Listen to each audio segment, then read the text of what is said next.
thought we were in trouble there for a second, but it's fine. We're fine.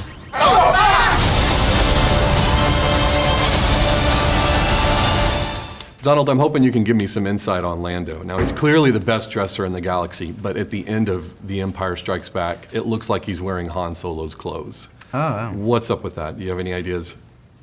Oh, that's probably all that was left in the ship. Like, I mean, like I see when we see him here, it's like there's so much clothing in the ship. Right. And then he loses it. I'm guessing he's like, oh, there's no more.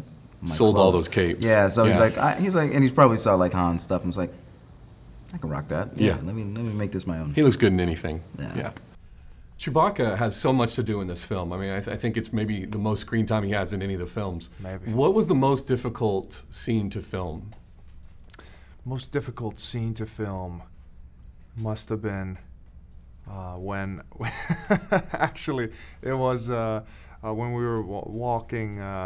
Yeah, we were in the end of the film. We walked this long distance, and in sand, and I had to carry these things, and we they looked heavy. We had to walk a long time and do a few takes. So I thought for sure you were going to say fighting in mud was the most difficult. And well, I've said that I wanted to bring out other scenes as well, but the mud thing, because it was 2-3 weeks long that we had to spend there.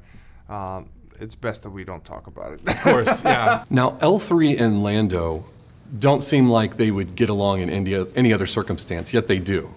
Why do you think that is?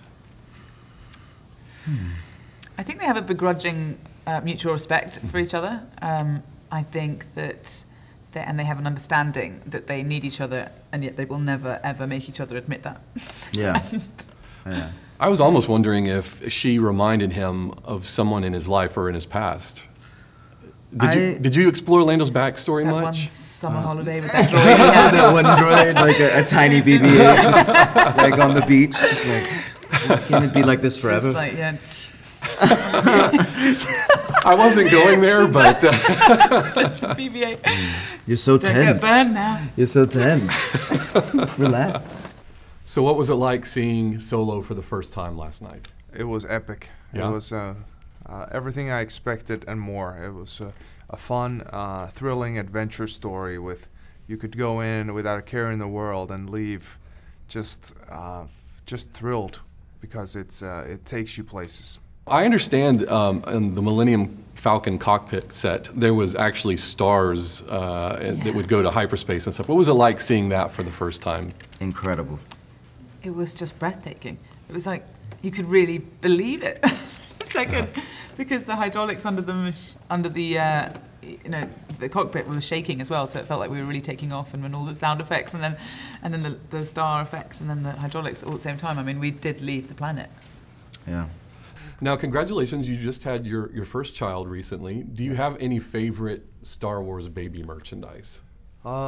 Yeah, the porgs. Of porgs, course. I have the regular porg and then the mini porg, which is more his, because the big porg still is too big for him, and he has shown a tendency to cry when I show it to him. But the mini porg, he takes gladly and holds on to it and shakes it. Oh, yeah. No stuffed Chewbaccas?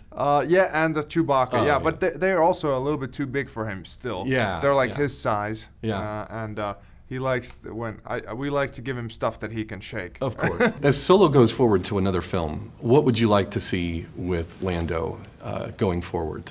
Would you like to explore between Solo and the other films? I don't know. I guess I'd just like to see, I mean, like, he's this kind of gambler. We never really know how he becomes rich. Right. Like, or just like how he's, like, I would like to see, he seems like somebody, like, almost like Dirty Rotten Scoundrel, or like, I'm trying to remember it, Trading Places, or something where it's like, we're seeing, he feels like somebody who can be super poor on Monday, like in the dregs, and then on Friday it's like, oh, I own a city.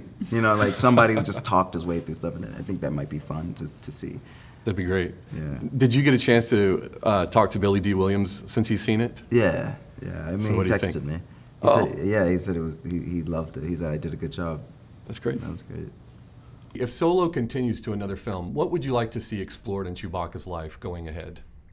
I think I'd just like to see where his perseverance comes from. What's his home like? I would like to see that, like where he's from, because the Wookiees are very interesting creatures, and I'd like to see where that comes from. Maybe see his family. Maybe, yeah. Beyond the holiday special. Yes. All right, Transcending the holiday special. Yes. Talk about bad memories, yeah. Captain Lando Calrissian. Han Solo. Looks like you're having a good day. I'm a lucky guy. Can I ask you a question, Captain Calrissian? Anything, Han? It's Han, but that's okay. I heard a story about you. I was wondering if it's true. Everything you've heard about me is true.